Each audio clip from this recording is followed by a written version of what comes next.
ያው ቀን የማክለሽለሽ ስሜት ነበረው፣ የቦሚት ስሜት ነበረው። ሳምንቱን ሙሉ ግን በጣም ሰላም ነበር። የምግብ ፍላጎት የለም፣ ቀንሷል። የመቀደል ስሜት ያለ ሰውነቴ። እሱ ጋር ደውለው ድምጹን ካልሰሙ ቡና አይጠጡም፣ ቁርስም አይበሉም። እሱም እናቱ ጋር በቀን 2 ጊዜ በትንሹ ካልደወለ ነፍሱ ተረጋግታ አይውልም። በዚህ ልክ ከእናቱ ጋር የተለየ ቁርኝት አለው። የራሴ ስንፍና ነው ያወፈረኝ። በጤና በኩል ግን እግዚአብሔር ይመስገን ይህንን ሰውነት ይዤ ምንም አንድ ህመምም የለብኝም። ሰሜ ይህንን ያለው ከጥቂት ወራት በፊት ነበር።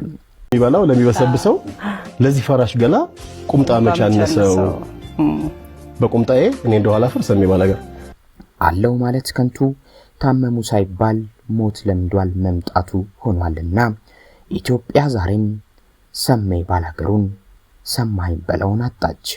የኢትዮጵያ ባህላዊ ሙዚቃ ንጉስ በስሙ ድልድይና መንገድ ጭምር ያለው በቅርብ ጊዜዎችም በተደጋጋሚ በመድረክ ላይ ድንቅ ብቃቱን ሲያሳይ የታየውና ከመጠን በላይ ውፍረቱ ጋር በተያያዘ ሲጠየቅ የህመም አይደለም ውፍረቴ ሳልቆጣጠረው በኔ ስንፍና አምልጦኝ ነው አሁን አስተካክለዋለሁ ብሎ የነበረው ውፍረቱንም እያስተካከለ የታየው ተወዳጁ ድምፃዊ ሰማኸኝ በለው ሰሜ ባላገሩ በዛሬው ዕለት ከዚህ ዓለም በሞት ተለይቷል። ይህ ለጥበብ አፍቃሪዎች፣ ለሙዚቃ ወዳጆች፣ ለቤተሰቦቹ ትልቅ ዱብዳ ነው። ይህ ዓመት እጅግ ከባድ ዓመትም ነው። ለአርቲስቶች ብዙ ወዳጆቻቸውን በዚህ ምድር የተለዩበት፣ ለሙዚቃ እንዲሁም ለጥበብ አፍቃሪያን ደግሞ የሚያደንቋቸውን ሰዎች ታመሙ እንኳን ሳይባል በሞት ተለዩ ሲባል እንደ መርዶ የሰሙበት እጅግ አሳዛኝ ዓመት።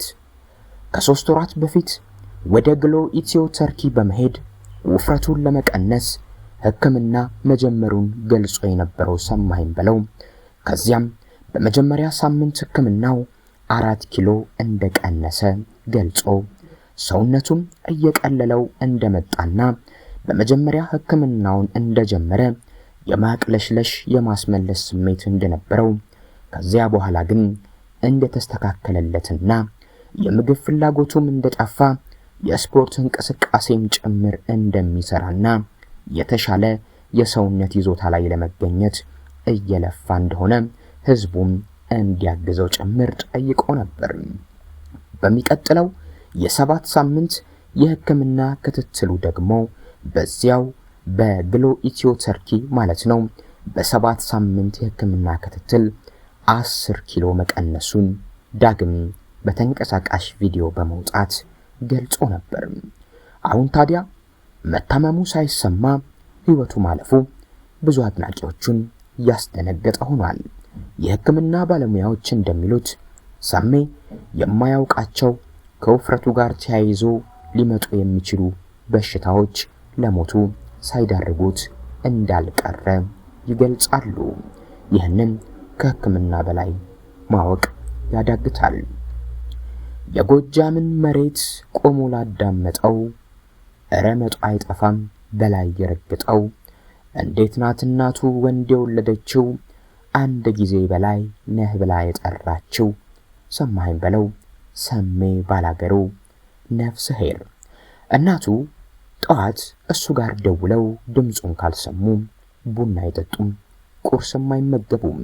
እሱም እናቱ ጋር በቀን 2 ጊዜ በትንሹ ካልደወለ ውሎ አያድርም።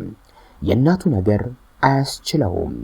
ጠዋት ከእንቅልፉ ሲነሳ የመጀመሪያው ስራው ጸሎትን ወደ ፈጣሪው ካደረሰ በኋላ ስልኩን አንስቶ የመጀመሪያ የሚደውለው ስልክ እናቱ ጋር ነው።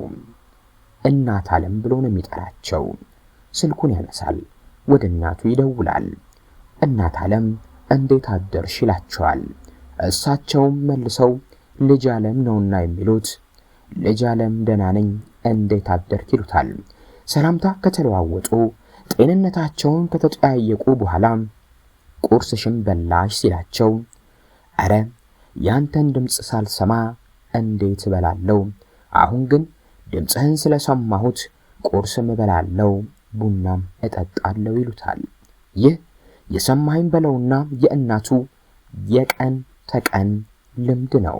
ይህንን ማጣት በራሱ ምን ያህል ከባድ እንደሆነ መገመት አያስቸግርም። ሰሜ 3 ስሞች አሉት።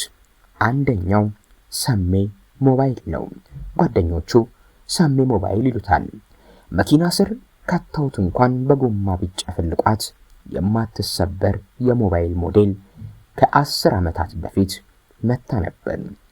ከሰሜ ባህሪ ጋርም የምትሄድ ናትና ጓደኞቹ ስሙን ሰሜ ሞባይል አደረጉት። ሰሜ ሞባይል ያሉበት ምክንያት ታዲያ ሰማኸኝ በሕይወቱ በቶሎ የማይሰበር በቶሎ እጅ የማይሰጥ ጠንካራ በመሆኑ ነው። በመቀጠል ሌላኛው ስሙ ሰሜ ድልድይ ነው። ባምቢስ ሰማኸኝ በለው የመኪና አደጋ ከደረሰበት እንዲሁም ለእስር ጭምር ከተደረገ በኋላ ይህ ድልድይ ሰሜ ድልድይ ተብሎ ቀርቷል። ከዚያ በኋላ ሰዎች ተቀጣጥረው የቱ ጋነ ሲባባሉ ሰሜ ድልድይ ጋነኝ ማለታቸው የተለመደ ነው። እስካሁን የድልድይ ሰሜ ድልድይ ተብሎ ይጠራል። ሶስተኛው ስሙ ሰሜ ባላገሩ በሙዚቃ የታወቀበት በሙዚቃ ብዙዎችን እስክስታ ያስወረደበት ትከሻ የፈተነበት ምርጥ ስራው ነው። በሀገራችን የባህል ሙዚቃ ዘርፍ ታዋቂነትን ያተረፈውና በብዙሃን ዘንድም ሰሜ ባላገሩ እየተባለ በሚጠራው ተወዳጁ ድምፃዊ ሰማኸኝ በለው ህልፈት ብዙዎች ደንግጠዋል። በቅርቡ በምሽት ክበቦችና በምሽት ቤቶች እየሰራ ድንቅ ብቃቱን እያሳየ ያዩትም መቼ ታሞ ነው ብለው ድንጋጤ ውስጥ ገብተዋል። ዛሬ ታይተን ነገ የሉም በምንልባት በዚች ምድር ክፋት፣ ምቀኝነትና ጥላቻን ይዘን ያለችንን ጥቂት ጊዜ በአግባቡ ሳንጠቀምባት እያለፍን ነው። ባደረበት ድንገተኛ ህመም ምክንያት በሕክምና ሲረዳ የቆየው ተወዳጁ ድምፃዊ ሰማኸኝ በለው ሰሜ ባላገሩ ሕክምና ክትትል ሲደረግለት ቆይቶ ሕይወቱ ማለፉን የቅርብ ቤተሰቦቹ አረጋግጠዋል። የኢትዮጵያን ባህል ወግና ታሪክ የሚያንጸባርቁ በርካታ የሙዚቃ ስራዎችን ለአድማጮች ያበረከተው ድምፃዊ ሰማኸኝ በለው በሙዚቃው ኢንዱስትሪ ውስጥ የራሱን ደማቅ አሻራ ጥሎ ያለፈ ድንቅ ሙዚቀኛ ነበር። ድምፃዊ ሰማኸኝ በለው ባለትዳርና የአራት ልጆች አባት ነበር። ትናንት የነበረ ከጥቂት ደቂቃዎች በፊት አብሮት የሆኑት ሰው ሲሞት በደቂቃዎች ውስጥ ተቀይሮ ታሪኩ ከነበር ከአለ ወደ ነበር ይቀየራል። ስም ከመቃብር በላይ ነውና እንደ ሰማኸኝ በለው ያሉ በስራቸው በህዝብ በጓደኞቻቸው የተመሰገኑ መልካም ሰዎች ስማቸው ከመቃብር በላይ ይሆናል። ስምን ከመቃብር በላይ ለማድረግ ግን ግዴታ ታዋቂ ሰው መሆን የለብንም። በዙሪያችን ባሉ ጥቂት ሰዎች በምድር ያለን መልካም ከሆንን ስማችን በእነሱ ውስጥ አይጠፋም። ሰማኸኝ ባላገሩ በጓደኞቹ በአካባቢው ላይ ባሉ ሰዎች በወዳጆቹ የተመሰገነ አመለሸጋ ለድሃ ደራሽ ለጓደኞቹ ጭምር አለሁ የሚል ድንቅ ሰው ነበር። ሰማኸኝ ባላገሩ ሰሜ ነፍሰ ኄር ለቤተሰቦቹም ለአድናቂዎቹም ለወዳጆቹ መጽናናትን ይስጥ።